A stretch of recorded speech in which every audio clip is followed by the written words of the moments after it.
कहानी भैंस बड़ी या अक्ल बड़ी। एक जमाने की बात है। एक छोटे से गांव में दो दोस्त रहते थे। एक का नाम था भोलू और दूसरे का नाम था चतुर। भोलू शरीर से बहुत तगड़ा था, ताकतवर, पर अक्ल थोड़ी कम थी। चतुर दुबला पतला था, लेकिन उसका दिमाग बिजली जैसा तेज चलता था।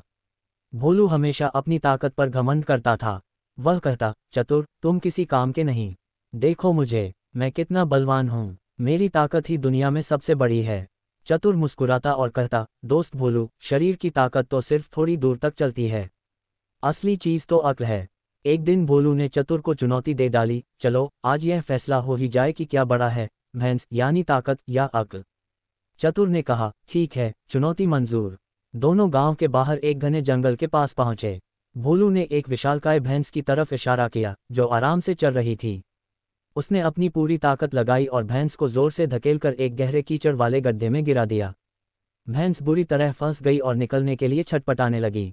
भोलू ने गर्व से कहा, देखो, मैंने अपनी ताकत से भैंस को फंसा दिया। अब तुम अपनी अक्ल से इसे बाहर निकाल कर दिखाओ। चतुर ने गड्ढे की तरफ देखा। भैंस बहुत भारी थी और भोलू की ताकत भी उसे बाहर नहीं खींच सकती थी। चतुर थोड़ी देर सोचा, फिर उसके चेहरे पर एक चमकीली मुस्कान आ गई। वह गांव गया और वहां से कुछ चीजें ले आया, एक मजबूत रस्सी, एक बाल्टी और एक बड़ी डंडी। सबसे पहले उसने भैंस के सामने वाले हिस्से में, जहां उसका मुंह था, कीचड़ के पास ताज़ी घास डाल दी। भैंस भूखी थी, उसने घास खाने के लिए आगे बढ़ने की कोशिश की। फिर चतुर ने बाल्टी में साफ पानी भरा और भैंस की पीठ पर फेंक दिया। ये देखकर भैंस को लगा कि शायद बारिश आ रही है। इसके बाद चतुर ने जोर जोर से भैंस को डंडी से हल्के से थपथपाया और ऐसे चिल्लाया जैसे कोई भैंस को हाँकता है। भैंस को लगा कि जैसे अब उसे घर जाने का समय हो गया है या उसे कोई नहला रहा है। वह अपनी आदत के अनुसार बिना सोचे समझे गड्ढे से निकलने के लिए जोर लगाने लगी। उसने अपने पैरों को हिलाया, कीचड़ में हलचल मची और वह धीरे धीरे अपनी पूरी ताकत लगाकर खुद ही गड्ढे से बाहर निकल आई। भैंस बाहर आकर तेजी से घास खाने लगी। भोलू हैरान होकर देखता रह गया।